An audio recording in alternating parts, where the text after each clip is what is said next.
이번 시간엔 교과서 24쪽 문서 작성 자료 조사하기 그 첫 번째 자료 조사에 대해서 알아보도록 하겠습니다.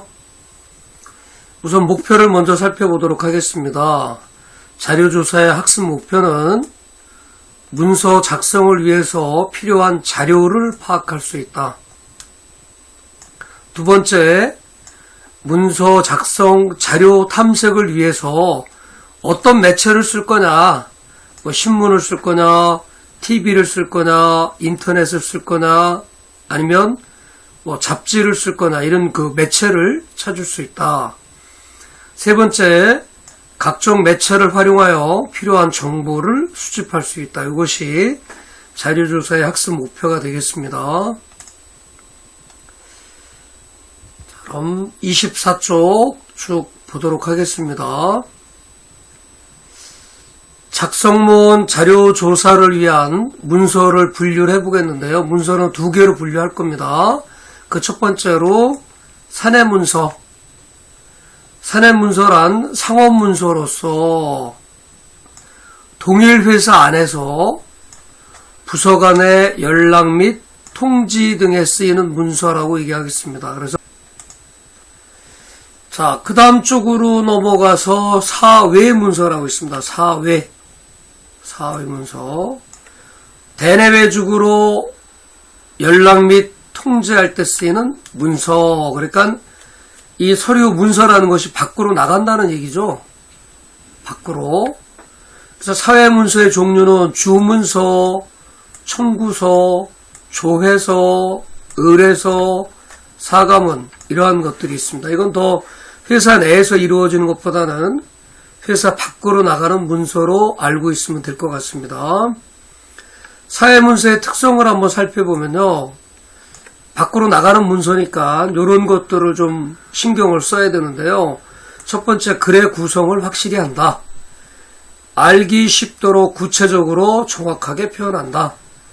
세 번째, 성의와 배려가 담겨 있어야 한다.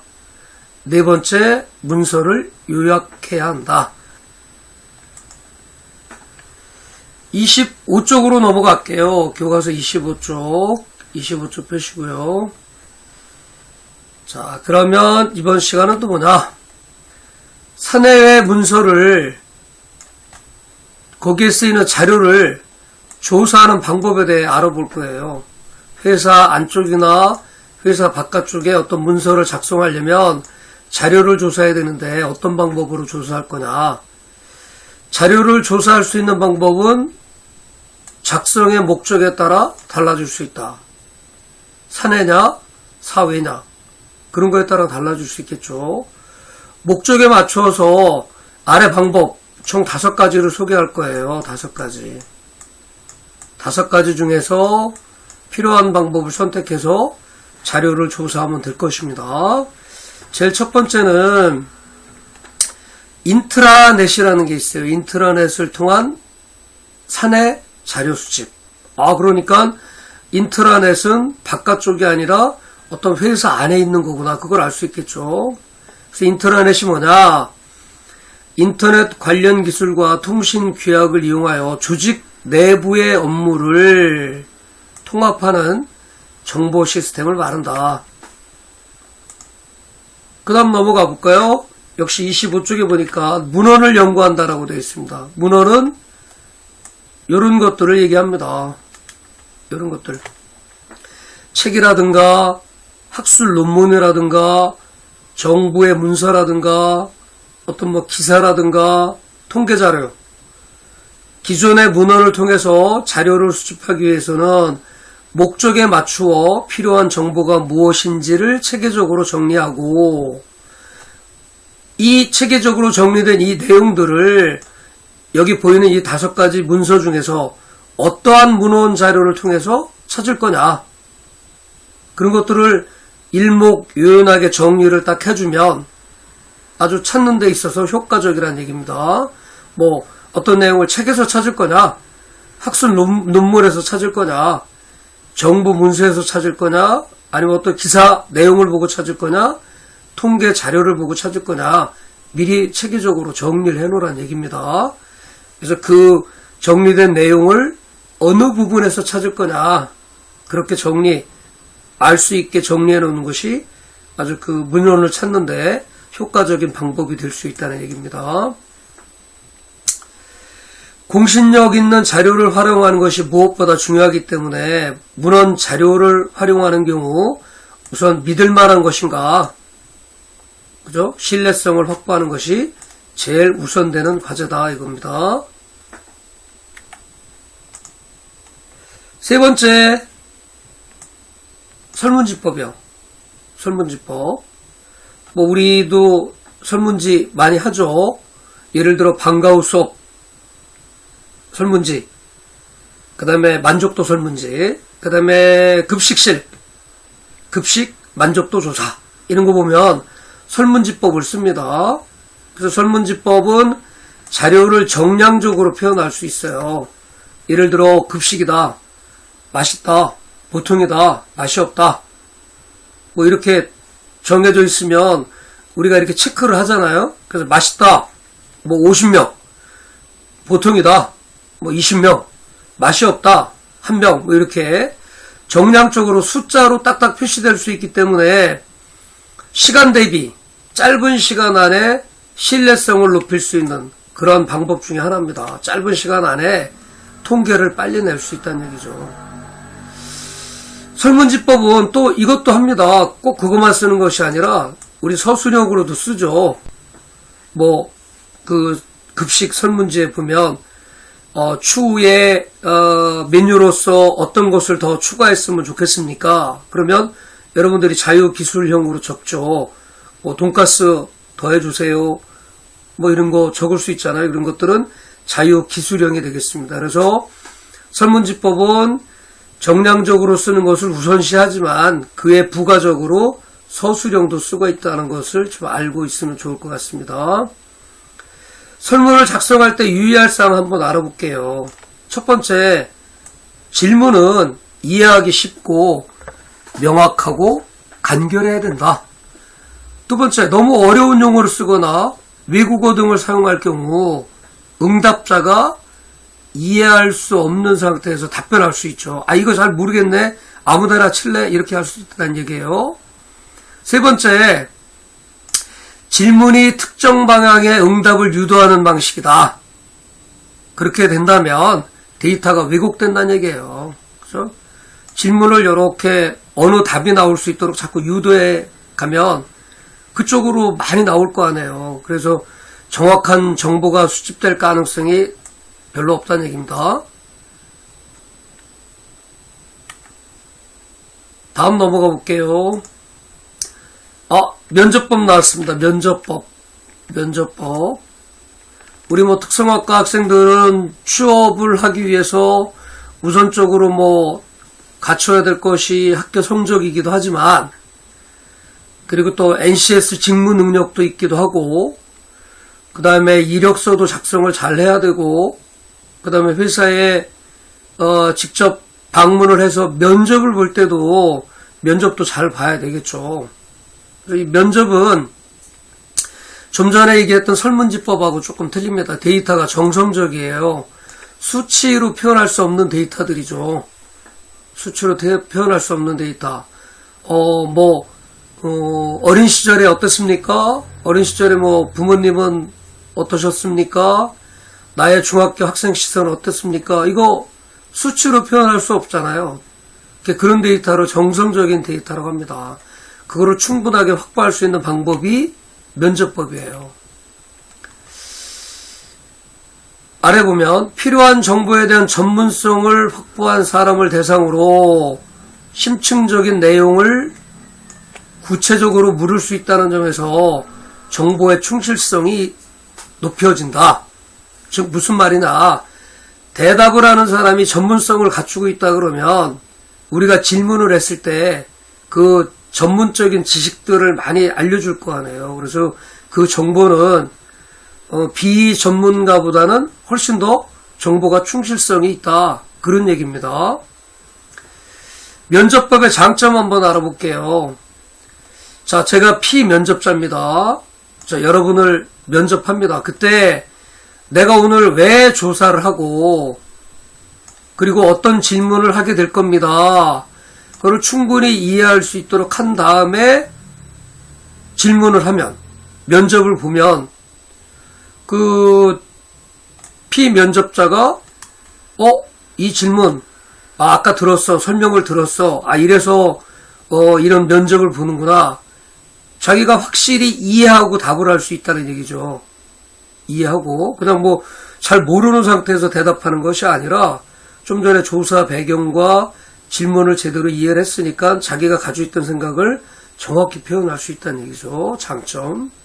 단점. 시간이 많이 걸립니다. 예를 들어서 질문지법으로 30명 급식 조사를 한다 그러면 한 10분이나 20분이면 충분히 할 수 있걸라요. 근데 그거를 만약에 면접법으로 한 사람 한 사람씩 면접을 보듯이 그 급식 만족도 조사한다 그러면 시간이 굉장히 오래 걸리겠죠. 그러한 단점이 있습니다. 네. 다음 넘기겠습니다. 자, 그러면 좀 전에 얘기했던 설문지법하고 면접법하고 얘하고 한번 비교를 해보는 거예요. 비교. 설문지법은 시간 대비 수집할 수 있는 자료의 양이 많다. 주로 정량적으로 결과를 얻어낸다. 단점. 글을 모르거나 어린 아동 등에게는 실시하기 어렵다. 글씨를 못 읽으니까. 다음에 회수율이 낮을 가능성이 있다. 자, 여러분들한테 설문지 줬어요. 집에 가서 해오세요. 그럼 30명 중에 10명? 20명? 전체가 다 안 가져올 가능성이 많죠. 회수율이 낮습니다. 자, 그거에 비해서 면접법은 단점. 자료 수집 시간이 많이 걸립니다. 정성적인 결과로 나타납니다. 수치화된 게 아닌 정성적인 결과. 좋은 점이 있어요. 글을 읽고 쓰지 못하는 사람도 실시할 수 있어요. 우리가 질문을 주고 답을 얻으면 되니까. 그 다음, 면접자, 피면접자를 확보하기 어려워요. 선생님이 무슨 어떤 논문을 쓴다.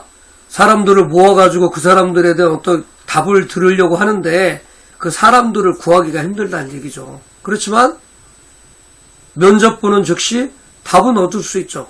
응답 결과가 면접 실시 즉시 회수된다는 장점은 있습니다. 그러니까 나름대로의 장점과 단점이 있다는 걸 알고 그 필요에 따라서 설문지법을 쓸 거냐 면접법을 쓸 거냐 그런 거를 결정을 하면 되겠습니다. 다섯 번째입니다. 자료조사 방법 다섯 번째 27쪽이에요. 27쪽 보면 되겠습니다. 자, 뭐냐? 참여 관찰 조사입니다. 이걸 자연주의적 관찰 조사 기법이라고 얘기하는데요. 참여 관찰 조사는 우리가 지금까지 살펴봤던 이 네 가지 이것처럼 빈번하게 쓰는 건 아닙니다. 빈번하게 쓰는 건 아니고 어떤 자연 상태의 현장감 있는 정보를 얻기 위해서는 이 방법을 쓴다는 얘기죠. 그래서 피관찰자가 어떻게 어떤 상황에 참여하면서 그 사람의 행동이 어떻게 되냐, 어떤 상황에 처했을 때 그 사람의 행동이 어떻게 나타나냐, 그런 것들 조사하는 게 참여 관찰 조사가 되겠습니다. 자, 장점과 단점 한번 알아볼게요. 참여관찰법의 장단점. 장점은 조사 대상을 깊게 이해할 수 있다. 그 다음 표면적 니즈 이외에 숨겨진 니즈를 확인하는데 유효하다. 그러니까 그 안쪽에 그 사람들 피관찰자의 내부적인 어떤 심리 이런 것들까지도 다 확인할 수 있다는 얘기죠. 겉으로 나타나는 거 말고 안쪽에 나타나는 것들까지도 확인하는 거죠. 직접 같이 체험을 하면서 조사를 하는 거니까 그런 것도 찾아낼 수 있겠죠. 현장감 있는 정보 수집이 가능하다. 단점, 시간이 오래 걸린다. 보통 말씀드리면 가구의 어떤 좋은 점 나쁜 점을 파악하는데 하루 가지고 되겠습니까? 그래도 며칠 동안 지켜보면서 그 소비자들의 관찰을 해야죠. 소비자들을 관찰해서 그 가구의 장단점을 파악해야죠. 그러니까 시간이 오래 걸립니다. 또 다른 점, 나쁜 점도 있어요. 관찰하는 사람이 어떠냐에 따라서 저 장면을 좋게 볼 수도 있고 저 장면을 나쁘게 볼 수도 있다는 얘기죠. 그래서 주관적인 어떤 주관성이 개입될 수 있는 이러한 단점이 있을 수 있어요. 그래서 나름대로 그 시간이 많이 걸리긴 하지만 뭐 정말로 현장감이 있는 정보를 수집하고 싶다 그러면 이러한 참여 관찰 조사가 좋은 방법이 될 것 같습니다. 자, 27쪽 매체를 활용해서 정보를 수집하는 방법입니다. 자, 매체 뭐 몇 가지 나오겠지만 뭐 인터넷 매체도 있을 수 있고요. 그 다음에 뭐 우리가 만들어진 책도 있을 수 있겠고요. 뭐 TV를 보다가도 볼 수 있겠고요. 그런 여러 매체들을 이용해서 정보를 수집하는 방법 보도록 하겠습니다. 문서 내용에 따라서 우리가 하는 문서 내용이 뭐냐에 따라서 다양한 자료 조사 방법을 활용할 건데요. 여기 한 4가지 정도가 나올 것 같습니다. 제일 첫 번째는 도서관에 가서 자료를 수집하는 거예요. 도서관에 가면 이러한 것들이 있습니다. 단행본. 한 번만 발행하고 마는 거죠. 한 번 발행하고 끝난 거죠. 정기 간행물. 뭐, 한 달에 한 번. 아니면 뭐, 3달에 한 번. 이렇게, 이런 간행문들 있죠. 사전 같은 것도 많이 있을 겁니다. 그러한 사전들이 준비되어 있고, 또, 도서실에 가면 또 컴퓨터도 있죠. 도서관에. 컴퓨터를 이용해서 또 자료도 검색할 수 있죠. 그래서 이 도서관에는 많은 자료가 있으니까 이런 것들을 할 수 있다는 얘기예요. 여러 자료를 찾아서 비교, 분석해봄으로써 제일 정확한 값, 신뢰성을 확보할 수 있다는 장점이 있습니다. 자, 그 다음 학술 정보 사이트가 있겠죠. 학술 정보 사이트. 그래서 그 어떤 사이트느냐, 유용한 학술 검색 사이트가 우리나라에 뭐 한국 학술 정보, 누리 미디어, 전자저널 서비스, 학술 연구 정보 서비스, 국가 전자 도서관, 이러한 그 학술 정보만 담아놓은 사이트들이 있어요. 이 사이트들을 이용을 해서 이것들을 검색해 보는 거죠. 이것들을. 그래서 검색하다 보면 저자와 출처가 분명한 것들이 있습니다. 거기서 전문적인 다양한 정보를 검색한다는 거죠. 뭐 국가 전자도서관 이런 데는 웬만해서 논문 이런 거 올리지도 못합니다. 이런 데는 정말로 저자와 출처가 분명한 사람들, 그 다음에 논문에 어떤 가치가 있는 것들이 올라져 있기 때문에 전문적인 지식을 얻기 위해서는 국가전자도서관, 국회전자도서관 이쪽에 가서 정보를 얻는 방법들이 있을 수 있습니다. 그 다음 제일 우리가 많이 쓰는 방법이죠. 28쪽 포털 사이트, 뭐 여기죠. 구글, 네이버, 다음, 줌 이러한 사이트에서 검색하는 겁니다. 포털 사이트마다 특징이 있어요. 그래서 자료를 한 군데에서 찾지 말고 여러 군데에서 찾아가지고 활용하는 걸 권장합니다.